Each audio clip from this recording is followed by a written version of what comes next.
Assalamualaikum warahmatullahi wabarakatuh. Hai, apa kabar kalian semua? Ketemu lagi bersama Bu Anita di Anita Channel. Kali ini nih kita akan belajar tentang sketsa dan ilustrasi untuk konsentrasi dasar desain komunikasi visual untuk program keahlian desain komunikasi visual untuk kelas 10 SMK. Nah, untuk tujuan pembelajaran kali ini, yang pertama, menjelaskan konsep dasar karya sketsa dan ilustrasi. 2. Memahami teknik gambar sketsa. 3. Menerapkan teknik dan media gambar sketsa dan ilustrasi. 4. Membuat sketsa sebagai bentuk dan warna.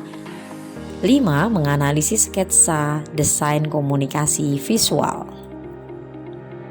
Nah, di sini kita nanti akan fokus ke sketsa terlebih dahulu. Untuk peta konsepnya di sini mulai dari apa yang akan kita pelajari, yaitu mulai dari definisi sketsa, fungsi atau manfaat sketsa, tujuan sketsa, aturan membuat sketsa, peralatan dalam membuat sketsa, jenis pensil, teknik sketsa gambar, dan unsur sketsa.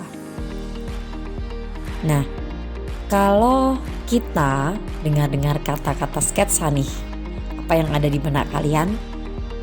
Pasti yang namanya sketsa ya mikirnya adalah rancangan ya. Nah, untuk sketsa sendiri berdasarkan definisinya itu merupakan gambaran atau lukisan yang kasar, ringan, semata-mata hanya garis besar saja atau berupa draft, kadangkala hanya digunakan sebagai pengingat-ingat saja. Sketsa atau sketch secara umum dikenal sebagai bagan atau rencana bagi sebuah lukisan.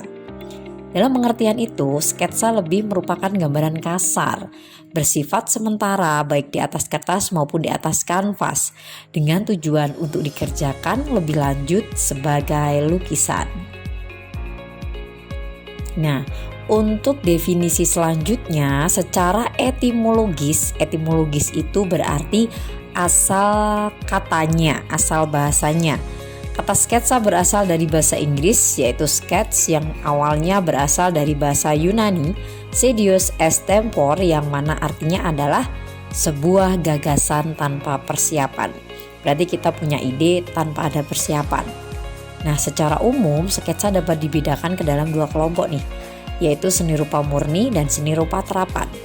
Untuk seni rupa murni yaitu seni yang tidak memperhatikan fungsi dan kegunaannya, hanya berfungsi sebagai hiasan saja. Seni rupa terapan yaitu seni yang memperhatikan fungsi dan kegunaannya sekaligus memperhatikan keindahannya. Nah, kita masuk ke manfaat sketsa. Sebenarnya kita belajar ini harus tahu nih, sebenarnya kenapa sih kita belajar sketsa ini, manfaatnya apa atau fungsinya apa. Yang pertama, untuk memberikan gambaran tema. 2. Meminimalisir kesalahan. 3. Mempertajam pengamatan. 4. Meningkatkan kemampuan mengkoordinasi hasil pengamatan dan keterampilan tangan. Nah, tujuan dari membuat sketsa sendiri ada 3 nih. Yang pertama, untuk merekam inspirasi atau sesuatu yang seniman lihat. Yang kedua, untuk merekam dan mengembangkan gagasan yang akan digunakan. 3. Untuk memberikan gambaran citra, gagasan atau prinsip secara singkat. Untuk aturan-aturan dalam membuat sketsa, di sini ada 3 aturan. Nah, ini kalau diperhatikan gambar di sebelah kiri, di sini ada gambar yang berupa kerangka ya. Berarti ini poin pertama, kalau kita membuat misalnya sebuah vas bunga, ini kita harus yang pertama membuat kerangka gambar yang terdiri dari garis vertikal, horizontal, diagonal maupun garis lengkung secara tipis-tipis. Yang kedua, menggambar garis sekundernya. Misal, melukis kerangka kotak atau kubus dalam keadaan tipis. 3. Menebalkan garis-garis sketsa yang sudah benar. Ketebalan sesuai dengan karakter jenis garis yang diinginkan. Nah, sekarang kita masuk ke peralatan yang dibutuhkan untuk membuat gambar sketsa. Di sini ada 4. Dimulai yang pertama, media gambar. Media gambar di sini terdiri dari kertas gambar, kemudian ada kertas manila, kertas pada larang, kertas roti, kertas kalkir, kertas sketsa. Kemudian yang kedua, alat gambar manual yang berupa pensil atau rapido. 3. Alat gambar digital yang berupa komputer dengan program, computer aided design, digital pen, software desain grafis. Berarti di sini termasuk Adobe Photoshop, termasuk Corel Draw, Paint, itu termasuk alat gambar digital. Selanjutnya ada alat bantu gambar. Ada lightbox, scanner, meja gambar, mesin gambar, mistar gambar, segitiga, busur derajat, mal, sablon, dan penghapus. Selanjutnya, nah di sini ternyata untuk desain komunikasi visual kita tuh juga harus belajar nih tentang jenis-jenis pensil. Mungkin sebelumnya kita yang tak tahu ya hanya pensil itu ada 2B atau pensil yang HB itu aja. Padahal ternyata di sini ada banyak ya jenis pensil, ada 6. Mulai dari pensil biasa, kemudian pensil keras, pensil sedang, pensil lunak, pensil konte, dan pensil warna. Nah, untuk pensil biasa dengan batang kayu itu yang relatif murah dapat dipakai untuk berbagai macam goresan dan dapat digunakan untuk menutup bidang gambar dan membuat bayangan. Walaupun pensil biasa sudah cukup untuk digunakan menggambar, namun dalam penggunaannya harus diperhatikan mutu dan jenis pensilnya. 2. Pensil keras. H itu berarti hard, keras ya. Pensil jenis ini memiliki tingkat dan kualitas kekerasan mulai dari 9H itu sangat keras, kemudian sampai F. Pensil jenis ini biasanya dipakai untuk menggambar mistar. Karena jenisnya yang keras tersebut, semakin keras tingkatan isi pensil, semakin dapat digunakan untuk menghasilkan garis-garis yang padat, halus, dan tipis. Yang ketiga, pensil sedang atau medium itu HB. Pensil ini dipakai untuk membuat desain, sket, gambar rencana, baik untuk gambar dekorasi maupun gambar reklame. Yang keempat, pensil lunak atau soft. Panjangnya B, untuk kodenya B. Isi pensil yang lunak dapat menghasilkan garis yang padat, gelap, dan nada gelap terang untuk hampir semua gambar tangan bebas. Jenis pensil B merupakan jenis pensil yang banyak manfaatnya.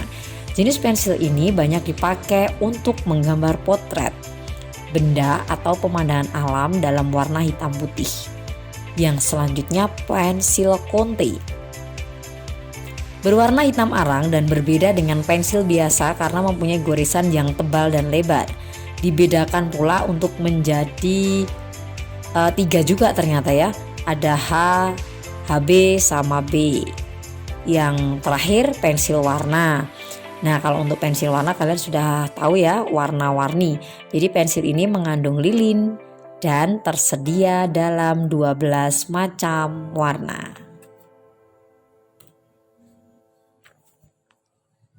Nah, ini untuk jenis-jenis pensil ternyata berdasarkan klasifikasinya ya. Ada yang ada yang keras mulai dari 4H sampai 9H. Kemudian ada pensil sedang mulai dari 3H sampai B. Kemudian ada jenis yang lunak mulai dari 2B sampai 7B. Nah, bahkan ini mestinya sampai 9B ya untuk yang jenis lunak. Nah, di sini kalian harus bisa mengklasifikasikan. Misal nanti ada pertanyaan untuk pensil H itu termasuk klasifikasi pensil yang jenis keras, sedang atau lunak. Jawabannya adalah sedang. Oke. Dan di sini juga sudah ada perbandingan shade mulai dari pensil F sampai 9B. Jadi kelihatan sekali di sini mohon maaf, ini mulai dari 9H sampai 9B. Mulai dari tipis sekali yang sangat keras sampai yang benar-benar lunak. Lanjut. Nah, untuk cara memegang pensil di sini ternyata dibagi 2 ya. Kalau kita kan seperti menulis biasa itu cara yang pertama ini memegang pensil seperti menulis. Cara ini sangat sesuai jika kalian ingin menghasilkan gambar yang detail. Kemudian cara yang kedua, memegang pensil antara ibu jari di atas dan 4 jari di bawahnya. Ini teknik seperti ini biasanya sangat baik digunakan untuk membuat garis-garis yang berani. Nah, untuk selanjutnya kita harus belajar juga nih terkait dengan unsur sketsa. Dalam kita membuat sketsa, di sini ada 5 unsur yang harus kita perhatikan. Yang pertama, garis, 2, warna, 3, bidang, 4, bentuk, 5, efek pencahayaan. Untuk dari garis sendiri, yaitu unsur utama dalam sketsa. Ya, unsur utamanya adalah garis, terdiri dari ada garis vertikal, horizontal, diagonal, dan melengkung. Yang kedua, warna. Warna itu berarti kombinasi warna hitam dan putih yang memberikan efek gelap terang dari gambar sketsa yang tercipta. Kalau sketsa berarti dia masih sket, otomatis masih hitam putih ya.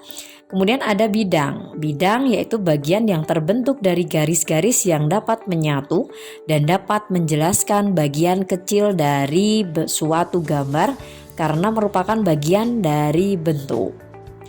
4. Bentuk, yaitu gabungan dari beberapa bidang yang dapat membuat suatu sketsa memiliki arti dan dapat masyarakat kenali.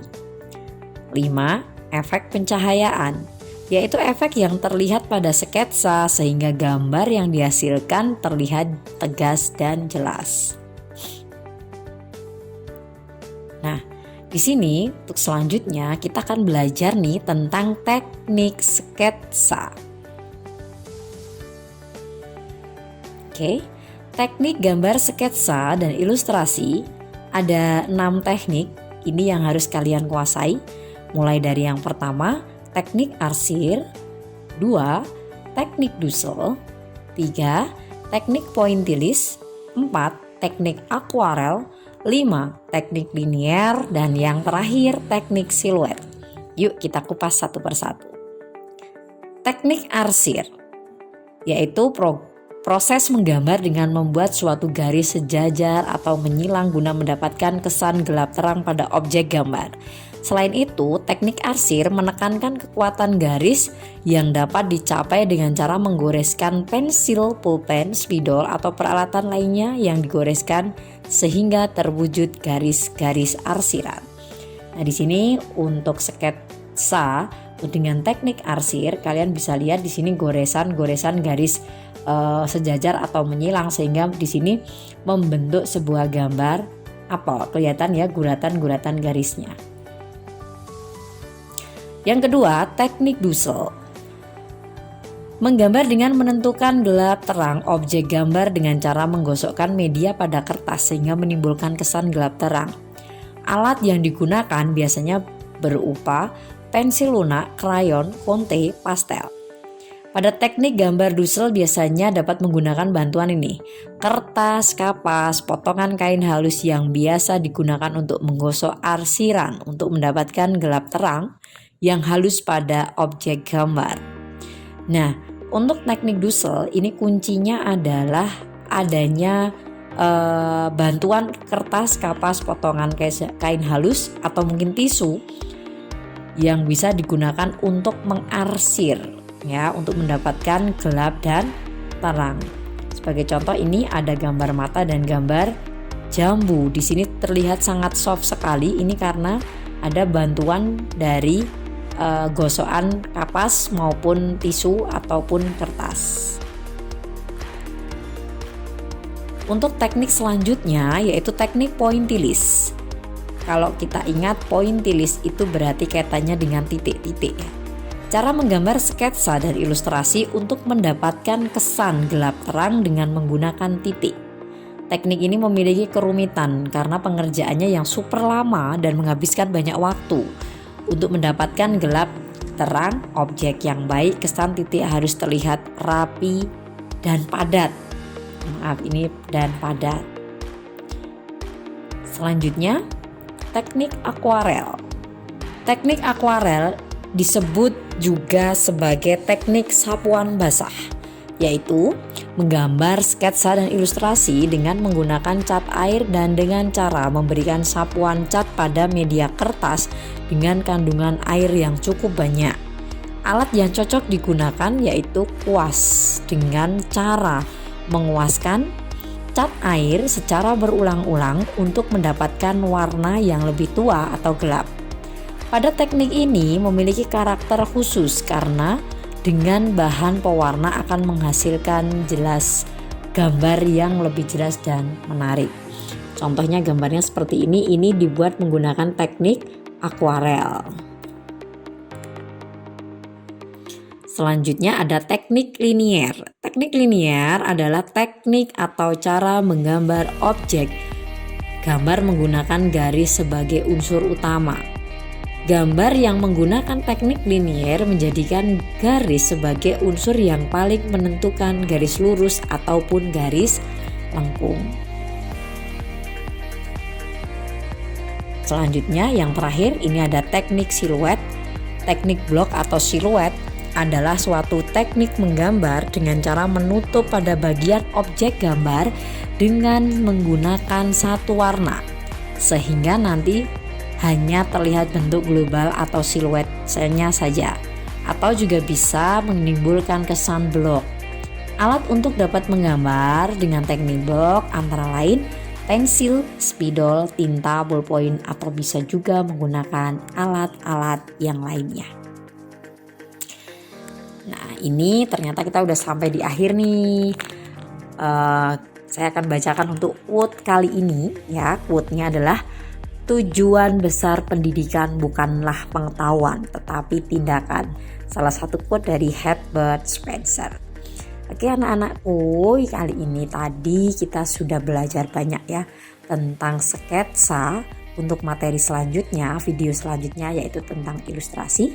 Silahkan kalian subscribe untuk link channel YouTube Bu Anita biar kalian juga mendapatkan video pembelajaran terkait dengan DKV yang terkini, terupdate dari Bu Anita. Oke, bye-bye. Mungkin itu yang bisa saya sampaikan. Kita akhiri. Assalamualaikum warahmatullahi wabarakatuh. Salam sehat, semangat belajar.